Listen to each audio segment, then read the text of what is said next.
ओम नमो भगवते वासुदेवाय। फरवरी के महीने में पड़ने वाली पहली एकादशी को षटतिला एकादशी कहते हैं। षटतिला एकादशी माघ मास के कृष्ण पक्ष की एकादशी तिथि को मनाई जाती है। पंचांग के अनुसार यह पर्व 6 फरवरी को पड़ रहा है। मंगलवार को पूरे विधि विधान से भगवान विष्णु की उपासना की जाएगी।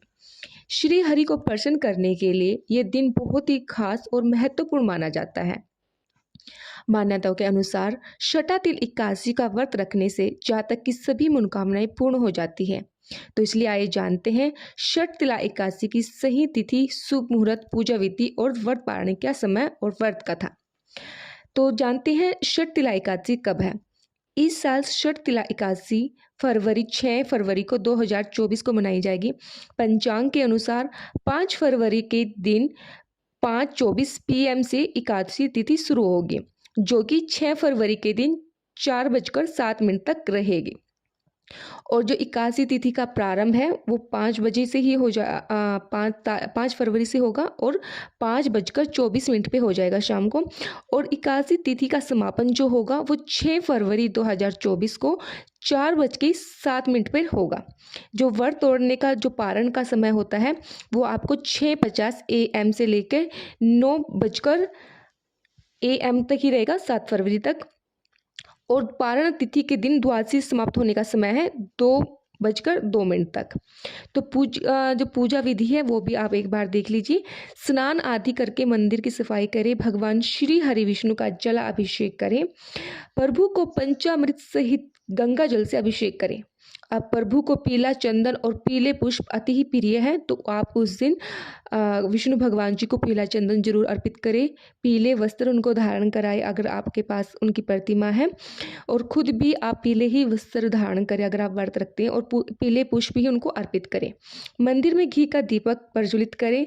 संभव हो तो व्रत रखें और व्रत लेने का संकल्प भी करें। अगर आप व्रत नहीं रख सकते तो आप पूजा पाठ उसी तरीके से कीजिए और कथा भी सुनिए। आप जो उनके नियम होते हैं एकादशी के, वो नियम आप धारण कीजिए। अगर आप बीमार रहते, कोई और आपको दिक्कत है, आप व्रत नहीं रख सकते तो कोई बात नहीं, आप व्रत वाले जो नियम है वो जरूर रखें। संभव हो तो संकल्प जरूर ले। शटातिल एकादशी के व्रत की कथा का पाठ करें। ओम नमो भगवते वासुदेव मंत्र का जाप करें। पूरी श्रद्धा के साथ भगवान श्री हरि, विष्णु और लक्ष्मी जी की आरती करें।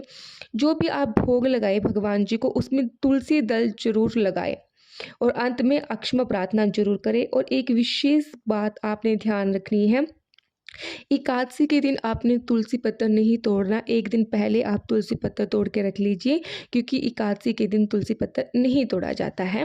तो जब जो भोग लगता है भगवान जी को, तो वो तुलसी दल के बिना भोग भगवान जी स्वीकार नहीं करते। अगर आपने पूरा दिन आपने भूखे रहे हो, व्रत किया है, तो आप थोड़ा सा इस चीज़ों का ध्यान रखोगे तो आपका व्रत का जो फल है वो पूरा आपको मिलेगा। तो शटातिल एकादशी का जो व्रत कथा है वो भी हम आपको सुनाने जा रहे हैं, ध्यानपूर्वक सुनिए। इस उपवास को करने से जहाँ हमारे शारीरिक पवित्रता और निरोगता प्राप्ति होती है, वही अन्न, तिल आदि दान करने से धन धान्य में बढ़ोतरी होती है। पौराणिक कथाओं के अनुसार एक नगर में एक वृद्ध ब्राह्मण ने 1 मास तक उपवास किया। इसी दौरान उसका शरीर बहुत ही ज्यादा कमजोर हो गया। ब्राह्मण ने व्रत पूजन तो किया, लेकिन उसने कभी देवी देवता तथा ब्राह्मण को निमित्त अन्न धन का दान नहीं दिया। ब्राह्मण ने उपवास आदि से अपना शरीर तो पवित्र कर लिया, लेकिन उसने कभी अन्न दान नहीं किया। अन्न के बिना जीव की तृप्ति होना कठिन है। एक बार की बात है, श्री हरि नारायण अपने भक्त ब्राह्मण की परीक्षा लेने भिक्षु का भेष बनाकर उसकी कुटिया में पहुंचे। ब्राह्मण ने श्री हरि के भेष में साधु को भिक्षा में एक मिट्टी का पिंडा दे दिया।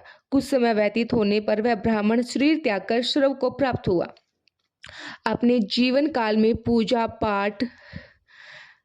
पाठ व्रत मिट्टी के पिंड के प्रभाव से उसे स्वर्ग में एक आम वृक्ष सहित घर मिला, लेकिन उसने उस घर को अन्य वस्तुओं से खाली पाया। वहां अन्न भी नहीं था। तब ब्राह्मण ने विष्णु जी से पूछा कि मैंने अनेक व्रत किए, आदि से पूजा की, किंतु फिर भी मेरा घर वस्तुओं से रिक्त है, इसका क्या कारण है?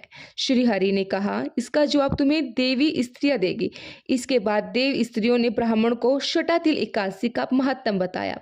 उस ब्राह्मण ने सभी देवी स्त्रियों के कहे अनुसार शटातिल एकादशी का उपवास किया और उसके प्रभाव से उसका घर धन धान्य से भर गया। तभी से शटातिल एकादशी का व्रत किया जाता है। शास्त्रों में वर्णित है, बिना दान किए कोई भी धार्मिक कार्य संपन्न नहीं होता। मनुष्य जो जो और जैसा दान करता है, शरीर त्यागने के बाद उसे वैसा ही फल प्राप्त होता है। तो इसलिए हम आपको बताते हैं, हर महीने के जो हम आपको महात्म सुनाते हैं, उनका एक ही लक्ष्य होता है कि आप जान सको कि कौन से महीने में हमने कौन सा दान करना है, कैसे हमने पूजा पाठ करनी है, क्योंकि मरने के बाद मनुष्य को वैसे ही फल प्राप्त होता है। सारी उम्र तो यहाँ पे किसी ने नहीं रहना है, तो आप इन चीज़ों को विशेष ध्यान रखिए कि आपने जब व्रत रखते हो तो आपने कैसे पूजा पाठ करनी है, अपनी श्रद्धा के अनुसार, अपनी समर्थ के अनुसार। ऐसा नहीं है कि आपने ज़्यादा दान पुण्य करना है, जितनी आपकी समर्थ है तो आप उतनी उसी के हिसाब से आप दान कीजिए। और छठा तिल एकादशी के दिन आपने तिल का दान जरूर करना है, या फिर आपने भोग जरूर लगाना है तिल का। अगर आप संभव हो सके तो तिल का हवन जरूर करें उसी दिन, और तिल की वस्तुओं का दान भी करें। तो आपको ये कथा कैसी लगी, जानकारी कैसी लगी, हमें कमेंट सेक्शन में ज़रूर बताइएगा। और अभी तक चैनल को सब्सक्राइब नहीं किया है तो चैनल को भी सब्सक्राइब कर लीजिएगा। धन्यवाद।